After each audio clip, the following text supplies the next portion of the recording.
ಪ್ರಪಂಚದಲ್ಲೇ ಅತ್ಯಂತ ನಿಷ್ಕರುಣಿ ಸರ್ಕಾರ ಯಾವುದಾದ್ರೂ ಇದ್ರೆ ಅದು ಕರ್ನಾಟಕದಲ್ಲಿ ಈಗಿರುವ ಕಾಂಗ್ರೆಸ್ ಸರ್ಕಾರ. ಕಳೆದ 15 ದಿನಗಳಲ್ಲಿ ಬಳ್ಳಾರಿಯಲ್ಲಿ 5 ಜನ ಬಾಣಂತಿಯರು ಸಾವನ್ನಪ್ಪಿದ್ದಾರೆ. ಕಳೆದ 6 ತಿಂಗಳಲ್ಲಿ 111 ನವಜಾತ ಶಿಶುಗಳು ಸಾವನ್ನಪ್ಪಿದ್ದಾರೆ.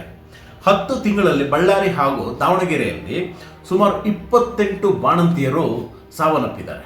ಆದರೆ ಈ ರಾಜ್ಯದಲ್ಲಿರುವ ನಿಷ್ಕರುಣಿ ಸರ್ಕಾರ ಮಾತ್ರ ಕುಂಭಕರ್ಣ ನಿದ್ರೆಯಲ್ಲಿದೆ. ಅದ್ಯಾವುದೋ ಕಪ್ಪು ಪಟ್ಟಿ ಸೇರಿದಂತ ಕೋಲ್ಕತ್ತಾದ ಒಂದು ಕಂಪನಿ ಪೂರೈಸಿದ IV ದ್ರಾವಣದಿಂದ ಈ ತರ ಆಗಿದೆ ಅನ್ನುವಂತ ಒಂದು ವರದಿ ಬಂದಿದೆ ಅಂತೆ.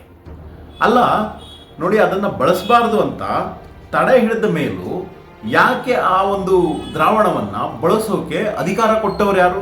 ಯಾಕೆ ಬಳಸಲಾಯಿತು ಸರ್ಕಾರಿ ಆಸ್ಪತ್ರೆಗಳಲ್ಲಿ?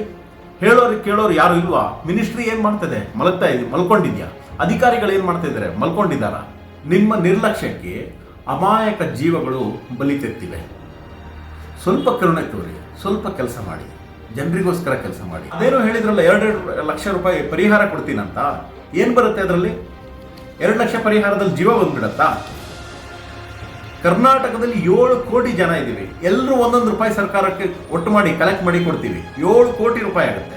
ನಿಮಗೆ ಸಾಧ್ಯವಾದ್ರೆ ಈ ಎಲ್ಲ ಅಮಾಯಕರ ಜೀವವನ್ನು ವಾಪಸ್ ತಂದುಕೊಡಿ. ಆಗತ್ತಾ? ಇನ್ನಾದ್ರೂ ದಯವಿಟ್ಟು ಜನರಿಗೋಸ್ಕರ ಕೆಲಸ ಮಾಡಿ, ನಿಷ್ಕರುಣಿಗಳಾಗಬೇಡಿ. ದಯವಿಟ್ಟು ಕರುಣೆ ತೋರಿ ರಾಜ್ಯದ ಬಡವರು, ಅಮಾಯಕರು, ಅನಂತರ ರಾಜ್ಯದ ಜನತೆಗಾಗಿ ಕೆಲಸ ಮಾಡಿ ಅಂತ ಕೇಳ್ಕೊಳ್ತೀನಿ.